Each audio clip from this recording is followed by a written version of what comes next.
Hi friends, இன்றைக்கி ஒரு ஹெல்த்தியான ஈவினிங் ஸ்நாக்ஸ் பார்க்கலாமா? அதுக்கு நான் முளைக்கட்டிய முழு பச்சை பயிறு எடுத்துக்கிட்டேன். அதை ஒரு மிக்ஸி ஜாரில் போட்டு நல்லா ஒன்றும் பாதியமாக அரைச்சி எடுத்துக்கோங்க.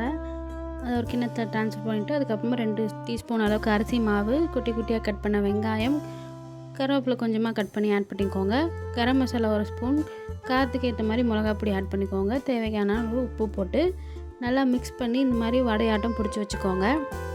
அதுக்கப்புறம் ஒரு பேன் வச்சு கொஞ்சமாக எண்ணெய் விட்டு ஷாலோ ஃப்ரை பண்ணி எடுத்துக்கோங்க. அவ்வளோதான், ஈவினிங் ஸ்நாக்ஸ் ரெடி ஆகிடுச்சு. இந்த மாதிரி ஹெல்த்தியான ஸ்நாக்ஸை உங்கள் வீட்டுக்கு குட்டீஸ்க்கும் நீங்கள் செஞ்சு கொடுங்க. செஞ்சு கொடுத்து அவங்க சாப்பிட்டாங்களா இல்லையா, எப்படி இருந்துச்சுன்னு எனக்கு மறக்காமல் கமெண்ட்டில் சொல்லுங்கள். இந்த வீடியோ உங்களுக்கு பிடிச்சிருந்தால் மறக்காமல் உங்கள் ஃப்ரெண்ட்ஸ்க்கு ஷேர் பண்ணிவிட்டு எங்கள் சேனலை சப்ஸ்கிரைப் பண்ணிவிடுங்க. தேங்க்யூ ஃபார் வாட்சிங்.